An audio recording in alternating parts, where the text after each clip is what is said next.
नमस्कार। बंगाल चुनाव पर कैपिटल टीवी का खास शो बैटल ऑफ बंगाल देख रहे हैं आप। मैं हूं आपके साथ पूजा।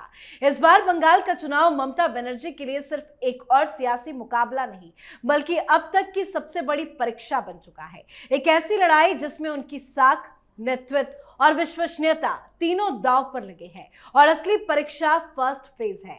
बंगाल में पहले चरण में 16 जिलों की 152 सीटों के लिए वोटिंग होनी है, जिसका चुनावी प्रचार थम चुका है। प्रचार के आखिरी दिन आज अमित शाह ने दार्जिलिंग और कुर्सियांग की रैलियों में ममता बनर्जी को जमकर घेरा। खासकर संदेश खाली जैसी घटनाओं का जिक्र करते हुए उन्होंने कानून व्यवस्था पर सवाल उठाए और कहा कि बीजेपी की सरकार बनने पर बलात्कारियों को चुन चुनकर जेल भेजा जाएगा। यह वही मुद्दा है जिसने ग्रामीण और महिला मतदाताओं के बीच गहरी नाराजगी पैदा की है। साथ ही आज अमित शाह ने कुर्सियांग में रैली के दौरान दावा किया कि सरकार बनने के 6 महीने के भीतर दशकों पुराने गोरखा मुद्दे का समाधान कर देंगे। तो वहीं दूसरी तरफ भले बंगाल में चुनावी माहौल चरम पर है, पर ईडी अपना काम कर रही है। समन पर समन, पूछताछ और रेड की कार्रवाई जारी है और आईपैक का मामला भी गरमाया हुआ है। सुप्रीम कोर्ट में भी कई मामले ऐसे हैं जिससे ममता बुरी फंसी हैं। तो बंगाल में प्रचार का शोर खत्म, वोटिंग से ठीक पहले कैसे फंसी ममता, क्या कुछ चल रहा है पश्चिम बंगाल में, आज इसी पे चर्चा करेंगे। मेरे साथ स्टूडियो में मौजूद हैं कैपिटल टीवी के एग्जीक्यूटिव एडिटर राजीव जी। सर, आपका बहुत बहुत स्वागत है। परसों वोटिंग होनी है, वोटिंग से पहले क्या माहौल दिखाई दे रहा है? देखिए, माहौल तो दिख रहा है कि ममता बनर्जी की परेशानी बढ़ा दी जी। अमित शाह लगातार पश्चिम बंगाल में डेरा डाले हुए हैं। यानी कि पश्चिम बंगाल में केवल चुनाव प्रचार नहीं कर रहे, बल्कि इलेक्शन मैनेजमेंट कर रहे हैं, जो कि भारतीय जनता पार्टी ये मानती है कि अमित शाह की स्पेशलिटी किसी भी राज्य में चुनाव को मैनेज करना है, न कि एक स्टार कैंपेनर के तौर पर वहां के लोगों को पूरी तरह से अट्रैक्ट करना। उसके लिए प्रधानमंत्री मोदी भी हैं, जो कि चुनाव में जाते हैं, प्रचार करते हैं। जिस क्षेत्र में जाते हैं उन क्षेत्रों में कम से कम तो 20-25 विधानसभा क्षेत्र जो उनके आसपास से आते हैं, जहां से लोग भीड़ की शक्ल में प्रधानमंत्री मोदी की रैली में मौजूद होते हैं, वो सारे जगहों पर कम से कम 8-10% वोट इधर से उधर करने की क्षमता प्रधानमंत्री मोदी के पास है।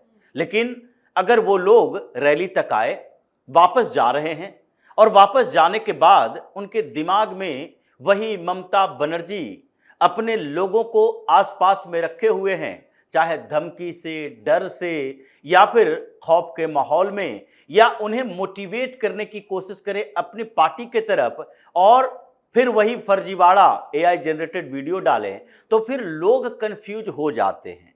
इसलिए मोदी की रैली से वापस आने वाले लोगों को पूरी तरह से मोदी का बनाना, ये जिम्मेदारी तो मैनेजमेंट की है। तो इसलिए अमित शाह ने सोचा पहले मैनेज करो, पहले ये जो हमारे 38% वोट है उसको बढ़ाकर कम से कम तो 45-48% करो, क्योंकि ममता बनर्जी तो पहले से ही परेशान है इस बात को लेकर कि जो SIR की प्रक्रिया के कारण वोट कटे हैं, उसमें से 80% वोट TMC के कटे हैं। 80%, 20% वोट जो कि माटुआ कम्युनिटी के भी कुछ कटे, कुछ हिंदुओं के भी कटे, वो वोट भारतीय जनता पार्टी के हो सकते हैं, इसमें कंफ्यूजन है।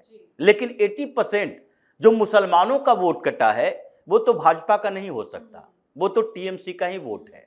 अब TMC के उन वोटर में अगर कोई दूसरे सेंधमारी कर ले तो अलग बात है, लेकिन ये ममता बनर्जी को पता है कि ये हमारे वोट थे, तो हमारा जो वोटिंग पहले होता था, जो पैटर्न रहा है और जिसमें 48% के आसपास हम वोट लेकर आते थे, 8% से ज्यादा वोट कट चुके हैं और उसमें 80% ममता बनर्जी के वोट हैं, यानी कि 6.5 से 7% ममता बनर्जी के वोट हैं।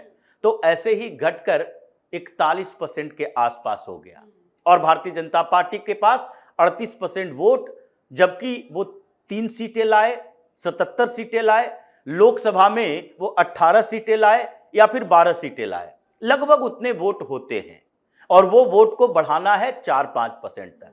और इसके लिए अमित शाह ने पूरे प्रथम चरण के चुनाव के दौरान लगभग 15 दिन तक अलग अलग समय पर नाइट स्टे किया।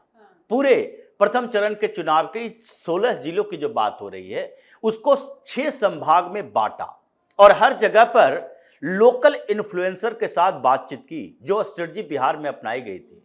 बिहार में वो लोग जो भारतीय जनता पार्टी का विरोध कर रहे थे, उन लोगों के साथ भी मीटिंग अमित शाह की हुई और वो रातों रात समझने पर मजबूर हो गए कि नहीं, भारतीय जनता पार्टी का विरोध करना सही नहीं है, ये काम तो बेहतर ही कर रहे हैं। और फिर वो 2 दिन के अंदर चुनाव के समय अपने लोगों से अपील करने लगे कि वोट भारतीय जनता पार्टी को देना है, नीतीश कुमार को देना है। वही स्ट्रेटजी यहां भी अपनाई जा रही है और इसलिए भारतीय जनता पार्टी का चुनावी मैनेजमेंट अभी तो शुरू हुआ है। ये चुनाव प्रचार वो समय होता है जब रैलियां होती है और नीचे के स्तर पर यानी ब्लॉक से, गांव से, ब्लॉक से लेकर डिस्ट्रिक्ट लेवल पर अपने नेताओं के साथ कोऑर्डिनेशन होता है, पूरे कार्यकर्ताओं का संगठन बनाया जाता है और जैसे ही चुनाव का प्रचार खत्म होता है रैलियों के माध्यम से, उसके बाद ग्राउंड में मैनेजमेंट शुरू होता है, जिसमें बताया जा रहा है कि आरएसएस की भी भूमिका काफी महत्वपूर्ण बिल्कुल भूमिका रहेगी, क्योंकि आरएसएस ने तो इस बार पश्चिम बंगाल में 200 से ज्यादा संगठनों को उतारा, 50 से 51 संगठन जो कि इनसे एफिलिएटेड थे, उसके बाद कुछ लोकल लेवल के संगठन और फिर जितने मठ हैं पश्चिम बंगाल के अंदर, जितने मठ, रामकृष्ण आश्रम है या फिर इस्कॉन का है या फिर अलग अलग क्षेत्रों में जैसे बेलूर मठ काफी फेमस रहा है, ये जितने मठ, जितने आश्रम हैं, उन सब के जो वोटर बनाए गए साधु संत हैं उससे भी संपर्क रहा और कुछ लोगों को टिकट भी दिया गया मठों में। इसको लेकर थोड़ा विद्रोह भी हुआ कि इन लोगों को पॉलिटिकल पार्टियों को ज्वाइन करवाया जा रहा है, लेकिन वो टीएमसी के साथ भी कुछ जुड़े थे पहले, लेकिन इस बार टीएमसी के साथ जुड़े हुए नहीं हैं, यह मुद्दा ऐसा दिख रहा है। तो इसलिए ये चुनावी मैनेजमेंट जो भारतीय जनता पार्टी ने की है, ममता बनर्जी की पहली परेशानी तो यही रही, लेकिन उससे भी बड़ी जो चुनाव आयोग ने किया, जो उनके 1900 के करीब फ्लाइंग स्क्वाड चल रहे हैं अलग अलग इलाकों में, कहां पर कौन क्या कर रहा है। 485 करोड़, ये छोटी मोटी रकम नहीं है, 485 करोड़ की जब्ती हुई है इस बीच, और ये पैसे ममता बनर्जी की पार्टी के थे और इसीलिए चुनाव आयोग को जब 2-4 छापों में ये दिखाई पड़ने लगा कि ये ममता बनर्जी का फिनेंशियल नेटवर्क है, तो उसके बाद एक सर्कुलर जारी किया जिसमें कहा गया कि अभिषेक बनर्जी, रुजिरा बनर्जी जो उनकी पत्नी है, इन सबके गाड़ियों की चेकिंग होगी। टीएमसी में केवल एक व्यक्ति यानी ममता बनर्जी जो चीफ मिनिस्टर हैं, उनके काफिले की चेकिंग नहीं होगी, लेकिन ममता बनर्जी ने आरोप लगाया कि मेरे गाड़ियों को भी चेक किया गया है, लेकिन वो फर्जी आरोप थे। सीएपीएफ की तरफ से कहा गया कि नहीं, हमने ममता बनर्जी की गाड़ी की कोई चेकिंग नहीं की है। अब आप अपने काफिलों में 200 गाड़ी लेकर चलो तो किसी की चेकिंग हो गई तो ममता बनर्जी की चेकिंग नहीं हुई है। तो इसलिए अभिषेक बनर्जी के ऊपर शक था कि अभिषेक बनर्जी इसमें पूरा मास्टरमाइंड बना हुआ है, कहीं ना कहीं अभिषेक बनर्जी का नेटवर्क रहा है। कोल स्कैम में भी उसका नाम है और आईपैक में भी ये बार बार कहा गया कि आईपैक जो हवाला के जरिए पैसे भेजते थे उसमें अभिषेक बनर्जी ही पूरा डील करता था। तो इसलिए उसके सिक्योरिटी की व्यवस्था की गई कि नहीं, इसके काफिले की चेकिंग तो जरूरी है, क्योंकि ये हेलीकॉप्टर से चल रहा है, वो गाड़ियों से चल रहा है और अलग अलग क्षेत्रों में जा रहा है, तो पैसे तो ऐसे ही डिस्ट्रीब्यूट किए जाते हैं। तो ये तो ममता बनर्जी का फाइनेंशियल नेटवर्क को तोड़ा गया। ईडी ने जो अपना काम किया, यानी कि एक परसेप्शन भी बनाया और ममता बनर्जी को परेशान होने के लिए मजबूर कर दिया कि आपके कौन कौन से नेता हैं। इनका प्रपोजर मिराज शाह, उसके घर पर भी छापे मारे। इनके बड़े फिनांसर जो सन इंटरप्राइजेज के जय कामदार, उसके घर पर भी छापे मारी।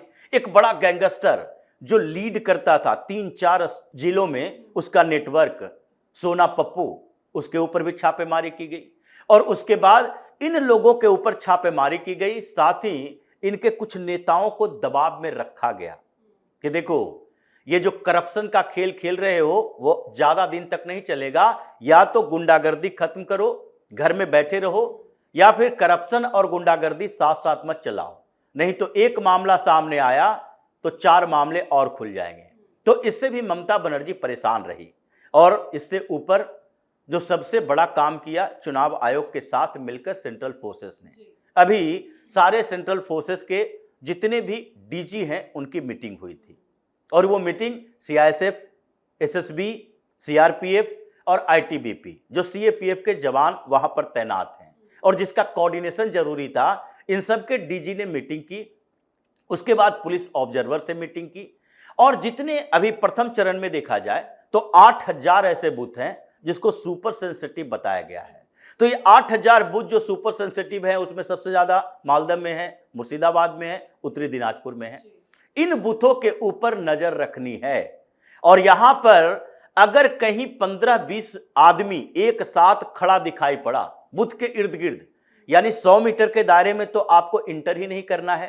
टीएमसी के कार्यकर्ताओं नेताओं को समस्या पैदा हुई क्योंकि वो बूथ के आसपास मंडराते रहते थे और जो वोटर लाइन में खड़े हैं उनको आंखें दिखाते थे, जाओ अंदर, बाहर आने से पहले बताना पड़ेगा कि किसको वोट देकर आए हो। वो डर का माहौल खत्म किया सीएपीएफ ने और साथ ही इन लोगों के ऊपर जो ये फ्लाइंग स्क्वाड था, इन लोगों ने अलग अलग जगहों पर हथियारों का जखीरा भी बरामद हुआ। कोलकाता में ही पकड़ा गया, कितने पिस्टन थे, कारतूस थे, बम थे और ये सब ले जाया जा रहा था अलग अलग क्षेत्रों में। वो कोलकाता में ही पकड़ा गया, नहीं तो ये सप्लाई हो गया होता। तो ये जो पूरी स्थिति बनी चुनावी मैनेजमेंट से लेकर इधर तक, और उससे भी ऊपर प्रधानमंत्री मोदी की अपील जिसके लिए परेशान हैं। आखिरकार प्रधानमंत्री मोदी ने महिला आरक्षण विधेयक पर टीवी पर बोला, दूरदर्शन पर राष्ट्र के नाम संबोधन किया दिल्ली से। वो पश्चिम बंगाल अभी नहीं जाकर कर रहे थे, लेकिन अगर वो जाकर बोलते हैं और उसके बाद ममता बनर्जी के सपोर्टर्स को लगता है कि इससे चुनाव प्रभावित हो सकता है, ऐसे तो नहीं होगा, चुनाव प्रभावित होगा ही नहीं तो शिकायत क्यों करोगे। 700 लोग चिट्ठी लेकर पहुंच गए चुनाव आयोग के पास कि देखिए ये मॉडल कोड ऑफ कंडक्ट के खिलाफ है। आखिर अगर प्रभावित नहीं होगा तो शिकायत नहीं करोगे, प्रभावित हो रहा है तो शिकायत कर रहे हो। जिस तरीके से वहां पर चुनाव से पहले 2% डीए बढ़ाया गया केंद्रीय कर्मचारियों का, और पश्चिम बंगाल में एक बड़ा मुद्दा रहा है, 20 लाख ऐसे सरकारी कर्मचारियों का परिवार है जो कि सुप्रीम कोर्ट तक लड़ता रहा ममता बनर्जी के खिलाफ कि नहीं हमें भाई जो केंद्र सरकार वेतन दे रही है उतना वेतन तो दोगे। एरियर पड़ा हुआ है 12-12 सालों से, वो दिया नहीं जा रहा। सुप्रीम कोर्ट ने भी कहा 4 इंस्टॉलमेंट में दो, 10,000 करोड़ का एक इंस्टॉलमेंट होगा, अभी तक दिया नहीं गया।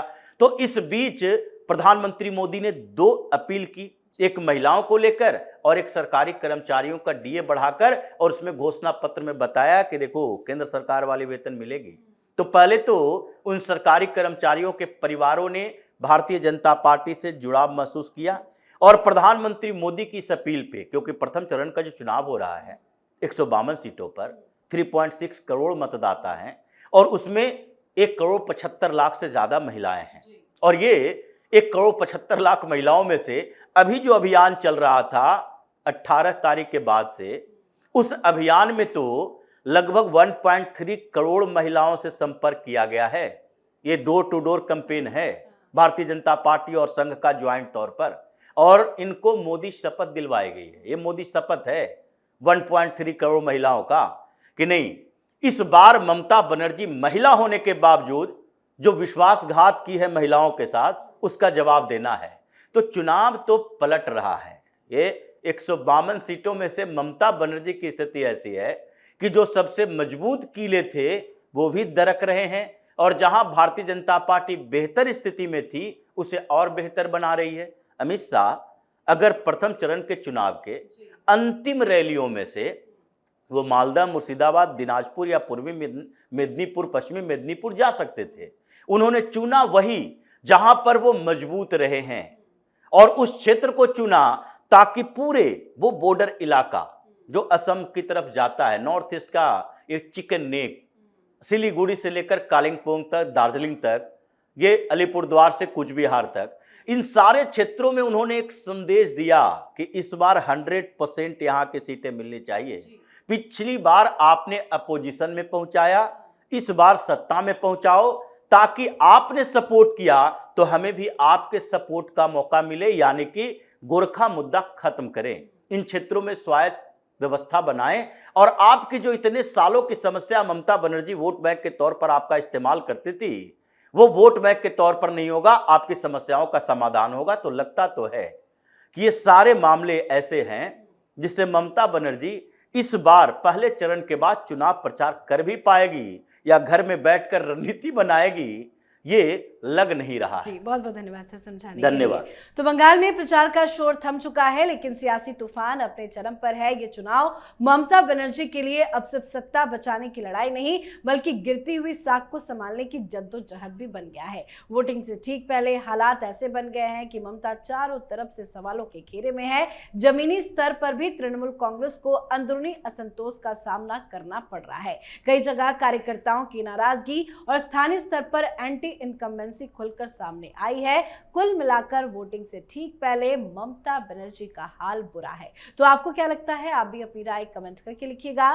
देखते रहिए कैपिटल टीवी। नमस्कार।